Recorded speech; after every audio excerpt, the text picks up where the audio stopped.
шаарында жаңы жылдык балаты жаш жеткинчектердин маанайын көтөрүп кубаныч тартуулады. Салтанат Ош улуттук драма театрында өтүп, өзгөчө шан шөкөттө майрамдык концерттик программа менен коштолду. Жаңы жылдык балаты майрамында театралдаштырылган оюн зооктору көрсөтүлүп, зал кубанычка бөлөндү.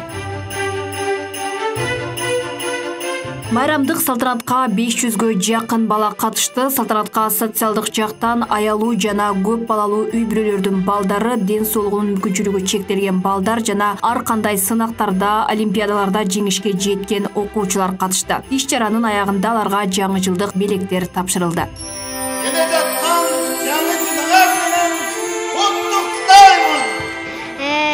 Ойноп кеттик тайнем экөөбүз. Анан Аяз кыз менен Аяз атаны көрдүк. Ойнок жүрөң жолу коркокту койсоңчу, кое батыр болсоңчу. Жаңы жылыңыздар менен. Концерт сонун болду. Аяз кыз, Аяз ата чыкты. Ардеки көрсөтүштү. Жыл сайын калаада жаңы жылдык майрамдык балаты белгиленип келет. Адатка айланган бул самалык быйыл да жеткинчектердин эсинде өзгөчө жасалгалар менен эсте калды. Майрамдык балатыга 700 миңге жакын каражат сарпталган. Биз көбүн эсе мэриянын бюджетинен бүгүнкү ушу балатыга эле каралган. Бул эми гараноо аркылуу жасалат. Тендерге алар өздөрү закуп кылып, бардыгын даярдашат.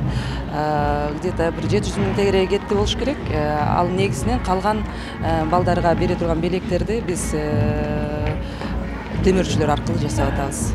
Жалпы эми мүмкүнчүлүккө жараша бардыгын акыбат кыла албайбыз, билесиздер, бирок ошол мүмкүнчүлүккө жараша көбүн эсе ошо аялуу калктын балдарын камтып кетүүгө аракет кылабыз.